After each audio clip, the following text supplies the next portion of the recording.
ఏంటి మరి సంగతులు ఎలా ఉన్నారు అందరూ బాగున్నారా? Welcome back to happy home vlogs. Today recipe పెళ్ళిళ్ళ స్పెషల్ మునక్కాయ మసాలా కర్రీ.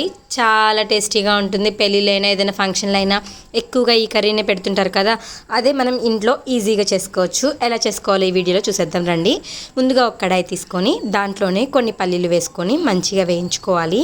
ఈ పల్లీలు బాగా రోస్ట్ అయినాయి అయిన తర్వాత 1 టేబుల్ స్పూన్ వరకు కొబ్బరిని కూడా వేసుకోవాలి. ఈ కొబ్బరిని కూడా పచ్చిదైతే చాలా టేస్టీగా ఉంటుంది. ఈ కొబ్బరిని కూడా నీట్గా వేయించుకోవాలి. అది కూడా కొంచెం ఫ్రై అయిన తర్వాత 1 టేబుల్ స్పూన్ ధనియా, 1 టేబుల్ స్పూన్ జీరా, చిన్న ముక్క చెక్క వేసుకొని మంచిగా రోస్ట్ చేసుకోవాలి. ఇవి బాగా రోస్ట్ అవ్వాలి. అప్పుడే మసాలా మంచి వాసన వస్తుంది. రోస్ట్ కాకపోతే మంచి వాసన ఉండదు.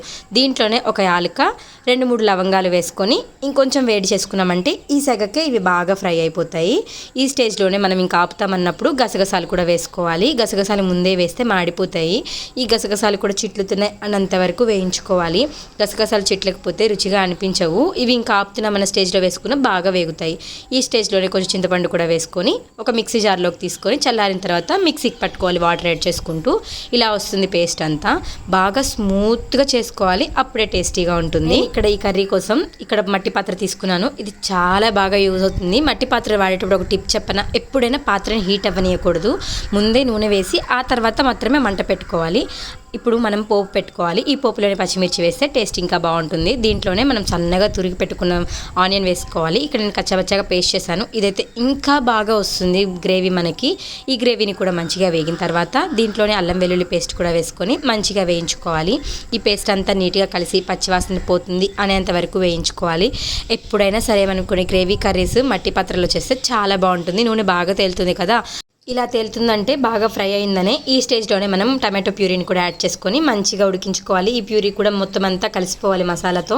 అప్పటి వరకు నీట్గా కదుపుకుంటూ ఉండాలి. ఇలా బాగా కలిసిపోయిందంటే త్వరగా కుక్ అవుతుంది. కలర్ చేంజ్ అవ్వడం కూడా స్టార్ట్ అవుతుంది. ఇలా కలర్ చేంజ్ అవుతూ నూనె కొంచెం రిలీజ్ అవుతుంది అన్నప్పుడే మనం 1 టేబుల్ స్పూన్ కారం, 1/2 టేబుల్ స్పూన్ పసుపు, 1 టేబుల్ స్పూన్ ఉప్పు వేసుకొని మంచిగా కలుపుకోవాలి. ఇది బాగా కుక్ చేసుకోవాలి. దీంట్లో కూడా కంపల్సరీ నూనె అంతా పైకి తేలుతుంది అనేంత వరకు దీన్ని కుక్ చేయాలి. నూనె పైకి తేలితేనే టేస్టీగా ఉంటుంది. అప్పటి వరకు కుక్ చేస్తే పచ్చివాసన అంతా పోతుంది. ఇలా బాగా నూనె పైకి తేలిన తర్వాత మునక్కాయలను తీసుకొని మీడియం సైజులో కట్ చేసుకొని ఇలా వేసుకొని వీటిని కూడా చితికిపోకుండా నీట్గా మొత్తం అంతా మసాలా గ్రేవీ అంతా పట్టేటట్టు కలుపుకుంటూ ఉడికించుకోవాలి. ఇలా ఉడికించుకోవడం వల్ల మంచి టేస్ట్ వస్తుంది. ఇక్కడ మీరు కావాలంటే కొంచెం నూనెలో యాడ్ చేసుకొని ఫ్రై చేసిన దాన్ని కూడా వేసుకోవచ్చు. బట్ ఇలా చేసుకున్నా కానీ చాలా టేస్టీగా ఉంటుంది. ఇదంతా ఒక సర్దుకొనేసి పెట్టుకోవాలి. ఇలా సర్దుకొని మనం లిడ్ పెట్టేసి ఇంకొంచెం సేపు ఉడికించామంటే వాటర్ అంతా నీట్గా రిలీజ్ అవుతాయి. మునక్కాయల్లో, ఈ టమాటోలో ఇలా నీట్గా అంతా రిలీజ్ అయ్యి నీట్గా వస్తుంది. చూసారా ఎంత ఆవిరిగా వస్తుందో. ఇదంతా నూనె కూడా తేలడం స్టార్ట్ అవుతుంది. ఇలా నూనె తేలిందంటే అడుగు ఎక్కువ పట్టకుండా ఉండడానికి కదుపుతూ ఉండాలి. మట్టి పాత్ర కదా, కొంచెం అడుగు పట్టే ఛాన్సెస్ ఉంటాయి. ఇలా బాగా కదుపుకుంటూ ఇప్పుడు మనం ముందుగా తీసి పెట్టుకోవాలన్నమాట పేస్ట్. ఆ పేస్ట్ని కూడా తీసి ఇలా నీట్గా వేసేసుకొని కలుపుకోవాలి. ఈ పేస్ట్ మొత్తం కూడా వేసేసుకొని కలుపుకొని దీంట్లోనే ఇంకొన్ని వాటర్ కూడా యాడ్ చేసుకోవాలి. ఇదే స్టేజ్లో మనం ఉప్పు ఏదైనా ఉన్నా కానీ చెక్ చేసుకోవచ్చు. ముందైతే ఈ పేస్ట్ని కూడా మంచిగా కలుపుకునేసి ఇది కూడా నూనె బాగా తేలుతుంది అనేంత వరకు దీన్ని కూడా కుక్ చేయాలి. ఇలా బాగా కుక్ చేయడం వల్ల మసాలా పేస్ట్ స్మెల్ రాకుండా ఉంటుంది.